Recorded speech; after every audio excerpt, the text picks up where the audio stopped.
Salam əziz şagirdlərimiz, bugündən yeni bir bölməyə keçid edirik. Types of tenses, yəni zamanın növləri.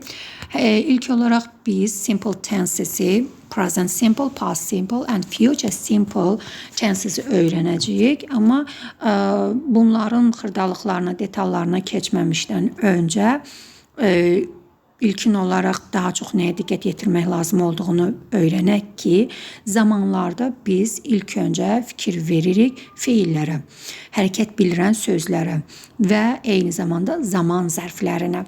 Yəni verilmiş zaman zərfinə uyğun olaraq biz feilləri düzgün, həmin zamana uyğun olaraq işlədəcəyik. Gəlin ilk öncə başlayaq present simple-dan. Yəni indiki qeyri-müəyyən sadə zaman. Adət halını almış hərəkətləri ifadə eləyir. Present simple təkrarlanan, həmişə baş verən hərəkətləri ifadə eləyir. Bundan əlavə təbiət hadisələrini biz present simple-dan veririk. Məsələn, su 100 dərəcədə qaynayır, günəş şərqdən çıxır və s. kimi təbiət hadisələrini, günəş öz oxu tərəfində fırlanır və s. kimi təbiət hadisələrini biz veririk present simple-na. Bundan əlavə cədvəl üzrə olan hərəkətlər, məsələn, avtobusun gediş-gəliş, təyyarənin, qatarın gediş-gəliş cədvəllərini biz present simple-dan veririk. Present simple-da feillərimizi iki formada işlədəcəyik. Birinci forması məsdərdən to hissəciyi atılır və feilimiz olduğu kimi işlənir. İkinci forma isə biz feillərimizi s və yaxud da es-lə istifadə edirik. Gəlin indi baxaq görək, nümunələr içərisində baxaq görək nə vaxtı biz s-es, nə vaxtı sadəcə olduğu kimi qalacaq, onu nümunələr şəklində öyrənək. Keçdik buradan. Gəlin bir nümunə verək. Yazıram buradan.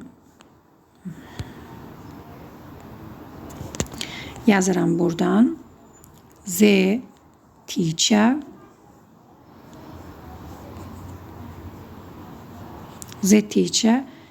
explains. Deməli, feillərimiz dedik ki, olduğu kimi qalır və yaxud da ki, s-lə işlənir. Nə zaman?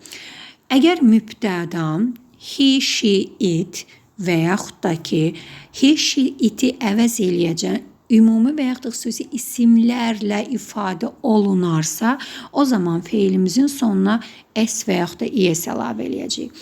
Adam adları təkdə verilərsə, məsələn, Aygün, Nigar, Tural, Abbas və s. və yaxud da my friend, cousin, nephew, daughter, son, teacher, friend deyək, teacher deyək və s. Yəni, book, elephant, dog təkdə ifadə olunarsa, o zaman mənim xəbərim s və yaxud da es-lə ifadə olunacaq. The teacher tək olduğuna görə feilimin sonuna s artırdım. Və yaxud da deyə bilərəm ki, boys write. Oğlanlar yazır. Oğlanlar cəm olduğuna görə feilim olduğu kimi qaldı. Yəni, heç bir əlavə, şəkilci əlavə olunmur.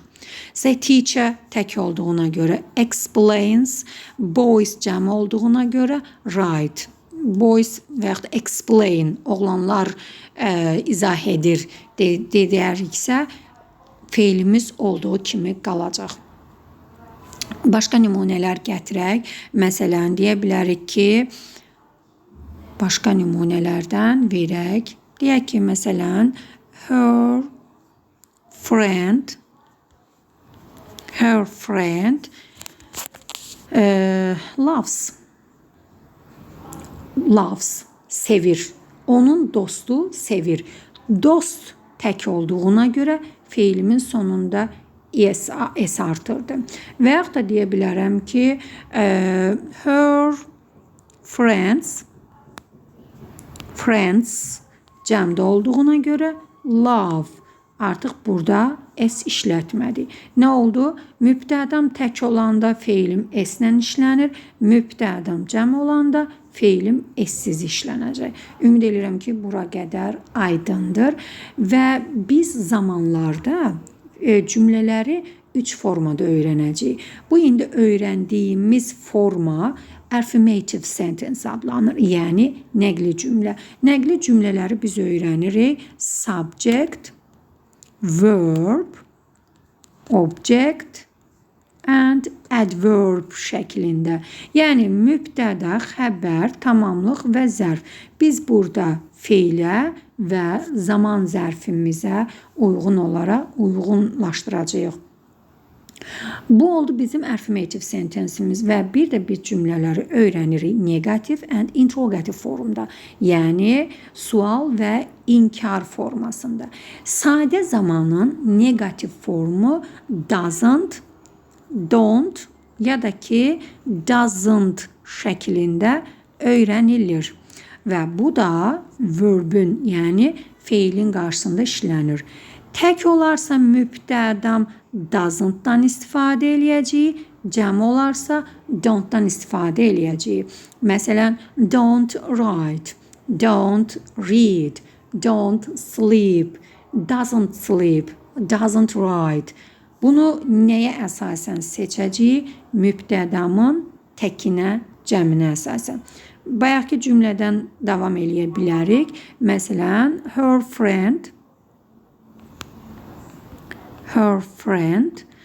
friend tək olduğuna görə doesn't love deyəcəm. Onun dostu sevmir. Dost sözü, friend sözü tək olduğuna görə doesn't-dan istifadə elədik. Və bu halda biz feilimizin sonundakı s-i silmiş olacağıq. Gəlin bu cümləni daha konkret olaraq bütöv şəkildə yazaq.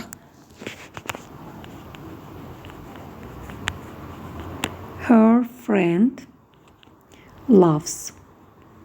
Deyək ki, fish. Onun dostu balığı xoşlayır. Bu cümlə olacaq affirmative sentence, yəni nəqli cümlə. Biz indi bunu negativ formda veririk. Yazıram her friend. Friend tək olduğuna görə doesn't. Artıq burada loves deyil, love formasında verəcəyik. Çünki doesn't olduğuna görə burada artıq bizə təkliyimizi və zamanımızı göstərən doesn't var. İkincisinə ehtiyacımız yoxdur. Ona görə buradakı s-i silirik. Bu olacaq bizim negativ. Doesn't, don't işlənəcək feilin qarşısında. Və yaxud da friends deyiriksə friends.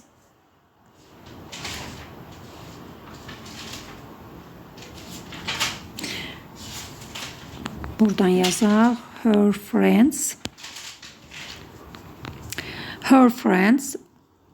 love. Sual cümləsində isə cümləmizin əvvəlinə, yəni mübtədanın qarşısına does-ı yerləşdirdim. Does her friend love şəklində deyəcəyik. Sual işarəsini qoyduq. Yəni her friends, daha doğrusu friend. Burada friends yazmışam, olmamalıdır. Does verirəmsə, does her friend love şəklində olmalıdır. Yəni, buradakı s yenə düşür. Çünki artıq s buradadır. Sual və inkar cümlələrini düzəltdik do-nun, does-ın köməkliyi ilə. Burada friend tək olduğuna görə does-dan istifadə etdik. Sualında, inkarında. Əgər friends şəklində olarsa, o zaman biz onu cəmdə dirsə do-dan istifadə edirik. Yəni yazıram. Do her friends love. Onun dostu sevir. Baxın, do friends cəmdə olduğuna görə do-dan istifadə etdim. Her friends don't love şəklində istifadə etdik. Yəni friends cəm olduğuna görə biz burada don't-dan istifadə etdik. Ümid edirəm ki, izahlardan aydın oldu. Orada izah elətdiklərimi burada eynisi ilə yazıb, əgər istəyirsinizsə bir daha buradan göstərək. Baxın, üçüncü şəxsindəkində feilimizin sonuna s və yaxud da es artırılır. Nümunə olaraq veribdir. She plays verilibdir. Sualda does she play şəklində verilibdir. Qısa cavablarda bu şəkildə istifadə edirik. Sualı does-la vermişiksə, cavabı da does-la verəcəyik. No varsa mütləq notdan istifadə eləyəcəyik. Adi you play verirsə, baxın, do you şəklində ya da ki you don't play formasında sualı nə ilə vermişiksə, cavabı da ondan veririk. No, I don't, yes, I do şəklində o varsa mütləq notdan istifadə eləyəcəyik. Və eyni yuxarıda dediyim izahları sadəcə burada yazılı formada verilib. Elə fikirlər var ki, onlar elmi faktdır, danılmazdır. Ona görə də həmin cümlələr indiki sadə zamanda ötürülür. Məsələn, burada nümunə verilibdir. The sun rises in the east and sets in the west. Günəş şərqdə çıxır, qərbdə batır və yaxud da ki, water boils at 100 degree 100 dərəcədə qaynayır deyir. Baxaq burada, burada bir qısa qeyd veribdir. Mən mətnin videonun əvvəlində də qeyd etdim ki, S burada cəm şəkilçisi deyil. Yəni cəm şəkilçisi ilə feilin sonundakı esi bir-birinə qarışdırmayaq. Books'daki bu cəm isimdir. Place'dəki isə feilin tək olduğunu göstərir. Buna diqqətimizi yönəldək və hər bir zamanın, dedik ki, fikir veririk nəylərə? Zaman zərflərinə. Zaman zərflərimiz, hər bir zamanın özünün zaman zərfləri var. Yəni cümlədə verilmiş o zaman zərflərinə görə mən feillərimi necə işlətmək lazım olduğunu bilməliyəm. Often, always, usually, rarely, seldom, often, frequently, regularly, never, sometimes. Aşağıda məsələn once, twice, every, once a day, a year, a month, a week, twice a day, a year, month, a week, every day, every year, every week. Bunlar cümlənin bu once-la, every-la olanları deyirəm. Baxın, bu hissədə cümlənin ya əvvəlində ya da sonunda istifadə olunur. Yəni cümlənin ortasında every day, every year zaman zərfi işlədilməz. Amma sometimes cümlənin ya əvvəlində, baxın burada nümunə verib, ya əvvəlində ya da ortası. Ortası dediyimiz yer, yəni feilin qarşısında işlədilməlidir. Ya da cümlənin əvvəlində verə bilərik. Cümlənin sonunda işlədilə bilməz. Bu zaman zərflərimiz isə cümlənin ortasında, yəni mübtəda ilə xəbərin arasında işlənir. For example, I often walk. Yazaq burada. I often walk. I often walk. Mən tez-tez piyada gedirəm. Və yaxud da she, deyək ki,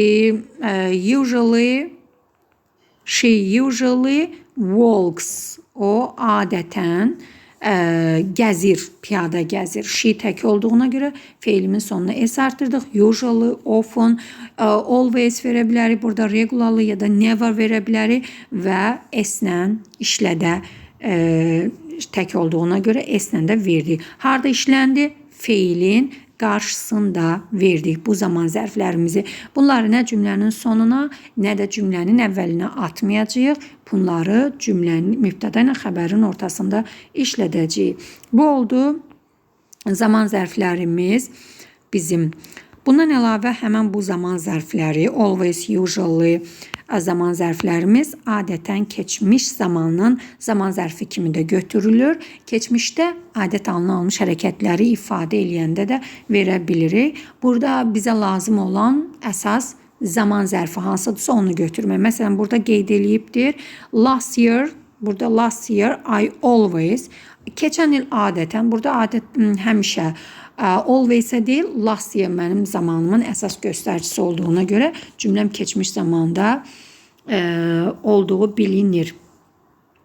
Sadə zaman dedik ki, qeyri-müəyyən sadə zaman adət halına almış hərəkətləri göstərir. Burada feillərimiz iki formada olur. Ya olduğu kimi qalacaq, ya da ki SES-lə işlənəcək. Əgər mübtədam təkdədirsə SES-lə, mübtədam cəmdədirsə feilim olduğu kimi qalır. Sual və inkar cümlələrimizi do, doesn't, don't, doesn't-ın vasitəsilə düzəlir. Mübtədam cəmdədirsə do-dan ya da don't-dan istifadə eləyəcək. Mübtədam təkdədirsə doesn't-dan ya da does-dan istifadə eləyəcəyik. Zaman zərflərimiz always, usually, seldom, sometimes, every, of, once, twice, a year, twice a week, twice a month, once a year, once a week və s.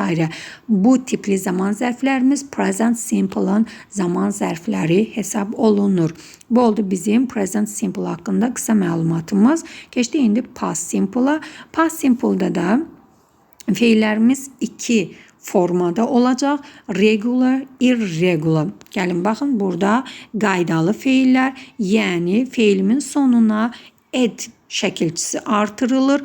Nə deməkdir? Do kimi tərcümə olunur. Oxudu, yazdı, yatdı, tərcümə etdi, izah etdi kimi keçmişdə baş verən hərəkətləri göstərəcək. Feillərimiz qaydalı və qaydasız formaya bölünür. Qaydalılar edlə düzəlir, qaydasızlar isə irregular kökündən dəyişir. For example, məsələn, play, played, watch, watched, visit, visited. Bunlar qaydalı feillərdir. Qaydasız feilləri isə biz cədvəldən öyrənirik. Yəni bütün dərsliklərin son səhifələrində qaydasız feillərin cədvəli verilir. Oradan öyrənmək lazımdır. Bir neçəsini nümunə olaraq gətirəm. Məsələn, go, went, speak, spoke, break, broke, swim, swam, see, saw kimi dəyişilir. Bəziləri isə cut, cut, put, put, cost, cost şəklində indikisi və keçmişi olduğu kimi qalır. Bunlar cədvəldə verilir hamısı. Mütləq şəkildə qaydasızları öyrənmək lazımdır ki, qaydalıların daha rahat tapa biləsiniz. Keçmiş zamanda isə sual inkar cümlələrimizi düzəldəcəyik didin vasitəsilə, yəni do, does keçmişdə olacaq did. Baxın, burada sualı didlə, inkarı isə didn't-la düzəldirik. Nümunə verib she played in the yard, o həyətdə oynadı. Sualda deyir ki did she play, o həyətdə oynadı. Baxın, burada gəlin buranı biraz daha böyüdüb, daha açıq formada deyim. Cümlədə didlə başlayarsa heç bir zaman ed olmaz. Yəni ed atılır. Didlə verilirsə, sual verilirsə ed artılır. Sadə zamanda necə s-i atırdıqsa, burada da edi atırıq.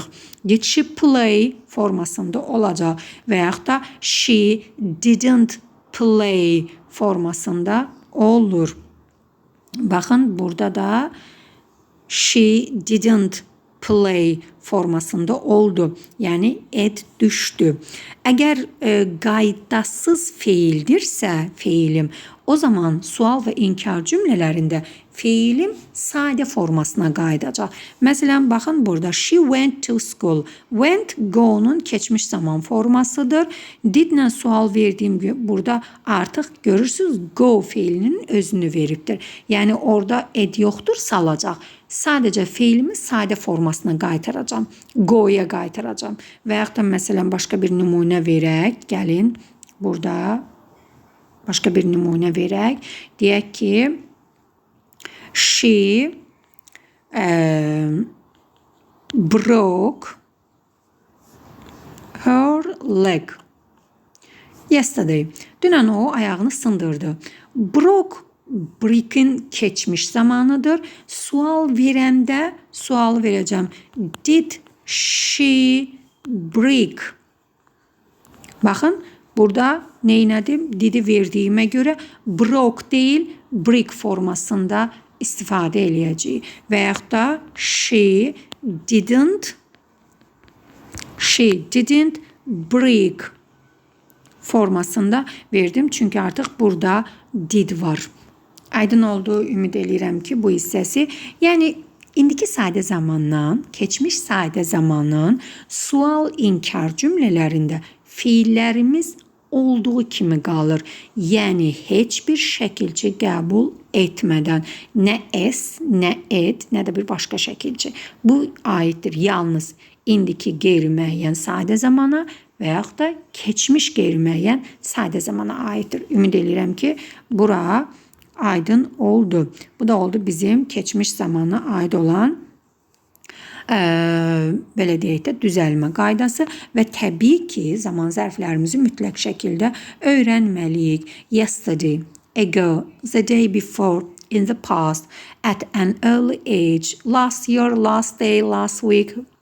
In keçmiş illər verilərsə, in child, in somebody's child. Məsələn, in my childhood, mənim uşaqlığımda, in her childhood, in Tom's childhood, Tomun uşaqlığında və s. kimi verə bilərik. Və once upon a time, bir zamanlar. Bu əsasən nağıllarda başlayır. Yəni bu da oldu keçmiş zamana. Qısacası keçmiş zaman qaydalı və qaydasız feillərə bölünür. Qaydalılar edlə düzəlir, qaydasızlar isə cədvəl üzrə öyrəndiyimiz kökündən dəyişən feillərimizdir. Sual və inkar, yəni negativ və interrogativ formu biz düzəldirik didlə. Bu sualda, interrogativdə did mübtədanın qarşısına keçir, negativdə didn't feilin qarşısında işlədilir. Zaman zərflərimiz isə adətən ya cümlənin əvvəlində ya da cümlənin sonunda işlədilir. Bu zaman zərflərini biz cümlənin ortasına sala bilmirik. Sonra keçdik, burada bir used to ifadəsi var. Gəlin buna diqqətlə baxaq. Used to ifadəsi keçmiş zamanı bildirir. Keçmişdə vərdiş halını almış hərəkətlərimizi. Məsələn, mən uşaqlığımda dondurma çox yeyərdim və yaxud da şahmat oynayardım və s. Burada used to ilə mütləq işlədilməlidir. Yəni bu bir ifadədir. Biz bunu ifadə şəklində veririksə, burada heç nəyi heç ara atmırıq. Used to ilə istifadə edirik və bunun da sual inkar forması didlə ya da didn't-la düzəldilir və bu zaman buradakı ed düşmüş olur. Gəlin nümunəni baxaq. Burada verilmiş nümunəyə baxaq. Fərid used to play chess. Fərid used to play chess. Baxın, used to feil gəlibdir. Başqa heç bir şey işlətməyəcək. Used to play chess when he was a child. O uşaq olanda şahmat oynayardı. Burada play chess, futbol oynayardı yazıbdır, amma chess şahmat deməkdir. Fərid used to play chess when he was a child. Uşaq olanda şahmat oynayardı. Sual inkar cümləsində baxın diddən veribdir və buradakı usedakı d-nı salıbdır. Çünki artıq burada did var. İstifadə etməyəcək edi. Sualda da yenə görürsünüz use'dan istifadə edibdir. Çünki did olduğuna görə buradan düşübdür. Keçmişi ifadə edən ed ifadəsi. Ümid edirəm ki, bu da aydın oldu. Used to nə deməkdir? Keçmişdə olan vərdişlərimizi bildirir. İfadədir. Mütləq used to ifadə olaraq used to mütləq özündən sonra feil gətirməlidir. Burada keçmişi ifadə etdiyinə görə did gələrsə buradan ed düşəcək və yaxud da inkarda da olar, didn't olarsa yenə buradan ed düşəcək sual və inkar formasında. Bura qədər də aydın oldu, ümid edirəm. Hər hansı bir sualınız olarsa mütləq rəy bölməsində fikrinizi ifadə edin. Və keçdik indi future simple, yəni gələcək sadə zaman. Gələcək sadə zaman zamanların içərisində mənə görə ən asandıdır. Gələcək sadə zaman gələcəkdə baş verən hərəkətləri ifadə edir və shall will'in, yəni acaq əcək şəkilçisinin vasitəsilə düzəlir. Baxın, burada shall will'dən istifadə olunur. Yəni birinci şəxsin təki ilə cəmində shall'dən istifadə olunacaq. Qalanlarda isə will'dən istifadə olunur və shall will özündən sonra feili gətirir. Yəni shall will üstə gəlinsin feil. Yəni verbi gətirir. Shall go, shall write, will write, will go və s. kimi istifadə olar. I shall go. You will go. Və yaxud da ki, they will translate. Shall, will özündən sonra feili gətirir. Belə deyək də, oxuyacaq. Acaq-əcək şəkli oxu, oxumaq feilinin sondakı acaq-əcək şəkli biz feilin qarşısında işlədirik.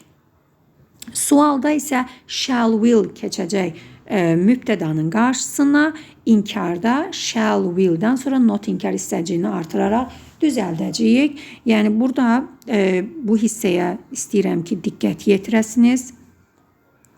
Bu hissəyə diqqət yetirməyinizi istəyirəm. Nəyə görə? Çünki shall not qısaldılmışda shan't, will not, won't şəklində istifadə olunur ki, bu çox vaxt uşaqları testlərdə çaşdırır. Won't, yəni will not deməkdir. Etməyəcək, getməyəcək, oxumayacaq şəklində tərcümə edirik.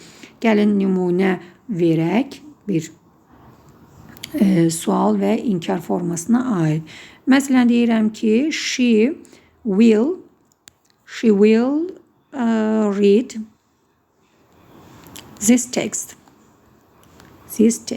O bu mətni oxuyacaq. Baxın burada.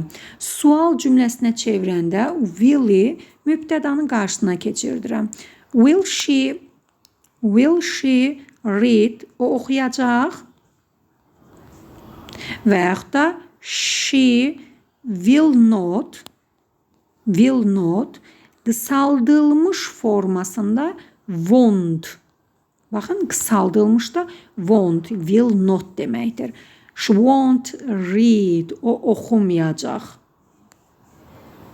She won't ya da will not read şəklində verəcək. Ən asan formasıdır shall will cümlənin işlədilməsi. Bir də qısaldılmış forma da, yəni cümlələrdə siz shall will'i qısaldılmış formada, baxın, belə formada da görə bilərsiniz. Məsələn, she'll, yəni will deməkdir və yaxud da belə görə bilərsiniz. I shall, I'll formasında. Bu da shall will'in qısaldılmış formasıdır. Yəni gələcək zamanı ifadə edir deməkdir. Zaman zərflərimiz isə tomorrow, soon, tonight, next week, next year, in a few days, in sayılı isimlərdə məsələn burada deyir ki, in 2 days, in 2 weeks və s. Bunlar gələcək zamanı göstərir. In a few days, in a 2 days şəklində istifadə olunursa gələcək zamanı göstərir. Və bir də bunu demək istəyərdim ki, burada future in the past keçmişə nəzərən gələcək zamanda, yəni shall will'in keçmiş zaman forması should, would deməkdir. Acaqdır, əcəkdir. Məsələn, deyirəm ki, mən bu mətni tərcümə edəcəm. Bir də deyirəm ki, edəcəkdim. Yəni, keçmişə nəzərən gələcək zaman kimi götürür. Sual inkarda da yenə gələcək zamanı nə cür düzəldiksə, keçmişə nəzərən gələcəkdir. Eyni şəkildə düzəldirik. Should, would keçir qarşıya. Shouldn't ya da wouldn'tdan istifadə edəcəyik. Keçmiş zamanı bildirir, keçmişlə uzlaşır. Yəni, keçmiş zamana aiddirsə, təbiidir ki, keçmiş zamandan uzlaşacaq. Gələcək zamana aid də bu qədərə shall will'in vasitəsilə düzəlir. Sual inkar cümləsində shall will sualda mübtədanın qarşısına keçir. İnkarda isə not inkar hissəciyini artıraraq düzəldirik. Zaman zərflərimizi öyrəndik və shall will'in keçmiş zamanı, should, would-u öyrəndik ki, acaqdır, əcəkdir formasında. Gəlin indi baxaq bu zamanların bir-birləri ilə uzlaşmasına. Birinci olaraq onu qeyd edeyim ki, əgər uzlaşma deyəndə biz təbii ki, mürəkkəb cümlələrdən söhbət gedir. Yəni yuxarıda bildirdiyimiz cümlələrin hamısı sadə cümlələrdir. Amma indi biz keçirik uzlaşmadan danışırıqsa mürəkkəb cümlə olacaq. Mürəkkəb cümlələri biz bağlayıcıların vasitəsilə öyrənirik. Bağlayıcıları isə bölürük iki qrupa. Tabelik bilirəm və tabesi. Tabelik nə deməkdir? Yəni bir cümlə, belə deyək də mürəkkəb cümlə nə deməkdir? İki mübtədası, iki xəbəri olan cümlə. Yəni bir cümlə digər cümlədən asılıdırsa, bu olacaq tabeli. Bir cümlə digər cümlədən asılı deyilsə, bu da olur tabesiz mürəkkəb cümlə. Əsasən bax bu gördüyünüz bağlayıcıların vasitəsilə düzələn cümlələri tabeli mürəkkəb cümlədir. Yəni bu cümlə mürəkkəb cümlədəki bu cümlələr biri digərindən asılı olur. If, unless, if not deməkdir, əgər olmasa. When, anda, əndə, as soon as kimi, after, sonra, till, until, qədər, before, əvvəl, while, arkən, ərkəni bildirir. Buradan bunu daha böyüdüb qeyd etmək istəyərdim. Baxın burada, if you come, if you come, I shall go. Baxın, iki dənə cümlə oldu. If you come, bura qədər bir cümlə, buradan bu tərəfəsi bir cümlə. İki dənə cümlə oldu. Diqqət eləməli olduğumuz şey nədir? Bu cümlə, bir cümlə, digər cümlədən asılıdır. Və asılı olduğuna görə biz burada uzlaşmada zamanlara diqqət eləməliyik. Yəni, əgər bir cümlədə verilmiş bir cümlə keçmişə aid hərəkət varsa, ondan asılı olan digər cümlədə keçmişə aid bir hərəkəti ifadə eləyəcək. Yox, bir cümlə indiki sadə zamana aiddirsə, deməli ondan asılı olan digər cümlədə ya sadə zamanın özü olacaq, ya da gələcək zamandan uzlaşacaq. Və bu bağlayıcılar adətən özlərindən sonra sadə zamanı gətirir. Sadə zaman dediyim ya past simple'dır ya da present simple'dır. Ya past simple'dır ya da present simple'dır. Yəni bunlardan sonra gələcək zaman, yəni future qəti gəlmir. Future gəlməyəcək. Yəni if I shall deyə bilmərəm. If I shall formasını deyə bilmərəm və yaxud da when I shall go deyə bilmərəm. Yəni bu bağlayıcılar özlərindən sonra gələcəyi qəti formada gətirməyəcək. Nə shall will, nə də should would gətirməz. Bunlar özlərindən sonra ya indiki sadə zamanı, ya da keçmiş sadə zamanı. Əgər indiki sadə zaman gələrsə, gəlin cümlədə nümunəyə baxaq. When my mother comes, baxın, indiki sadə zaman gələrsə, comes home, bura qədər bir cümlədir. She will cook. Baxın, ikinci tərəf nə oldu? Gələcək zaman. Yəni, buradakı bu sadə zaman gələcəklə uzlaşır. Və yaxud da sadə zamanla da uzlaşa bilər. Bax, if you come, sadə zaman, I shall go, gələcək zaman. Və yaxud da burada yəni onu ifadə eləyir ki, cümlələr yerini dəyişəndə bağlayıcı ortaya da keçə bilər. Əsas odur ki, bağlayıcı olan tərəfdə gələcək zaman olmasın. Should, would olmasın. Əsas diqqət etməli olduğumuz şey budur. Nə zaman pozula bilər? Nə zaman pozula bilər bu uzlaşma? Baxın, burada uzlaşmanın pozulması haqqında deyir. O zaman pozula bilər ki, həmin cümlədə zaman zərfləri var. Yəni, iki dənə ayrı-ayrıqda cümlə verilibdir. Hər cümlənin özünün zaman zərfi olarsa, o zaman cümlənin verilmiş zaman zərfinə uyğun olaraq feilləri işlədəcəm. Məsələn, I didn't go to school yesterday cümləni daha böyüdüm ki, aydın görsənsin. Baxın, I didn't go to school yesterday. Yesterday'ə görə mən burada didn't go-nu istifadə elədim. Because, çünki I feel bad. Baxın, feel artıq burada sadə zamandır. Every Friday. Mən hər 5-ci gün özümü pis hiss edirəm. Ona görə də dünən də getmədim. Baxın, burada bu zamanı bura qədər because bir bağlayıcıdır burada. Bu cümlə ilə bu cümləni bir-birinə bağladı. Amma bu cümlələr tabesizdir. Yəni hər cümlənin özünün zaman zərfi var və bu zaman zərflərinə görə də mən cümləmdə həmin zaman zərfinə uyğun olaraq feilimi işlətdim. Nə zaman pozulacaq? O zaman ki, hər cümlənin özünün zaman zərfi olarsa. Sonra burada uzlaşma çox önəmlidir. Bəli, feillərə diqqət yetirməliyik. I don't go to school because I felt... baxın, burada digər bir cümlə verilibdir. I don't go to school. Mən məktəbə getmirəm, çünki mən özümü pis hiss elədim. İndiki zamandır, keçmiş zamanda. Burada uzlaşma pozulubdur. Nəyə görə? Çünki cümləni iki cür düzəltmək olar. I don't go to school because I feel bad. İndiki zamanda verir və yaxud da I didn't go to school because I felt bad. Bad yazmalıydılar. Səhv yazılıbdır. Yəqin ki, çap səhvi var. Bad olmalıydı. Özümü pis. Yəni məktəbə getmədim, çünki özümü pis hiss edirdim. Yuxarıda cümlədə ki, məktəbə getmirəm, çünki özümü pis hiss edirəm. Ya sadə zamanda, ya da keçmiş zamanda. Amma aşağıda nə dedik? Dedik ki, o zaman pozuldu ki, o zaman artıq hər cümlənin özünün zaman zərfi verildi cümlədə. Zaman zərfi verildiyinə görə hər iki cümlənin zaman zərfinə uyğun feillərini işlədim. Amma zaman zərfi verilməzsə, o zaman nə edəcəyik? Bir cümlə digər cümlədən asılı olaraq uyğunlaşmalıdır.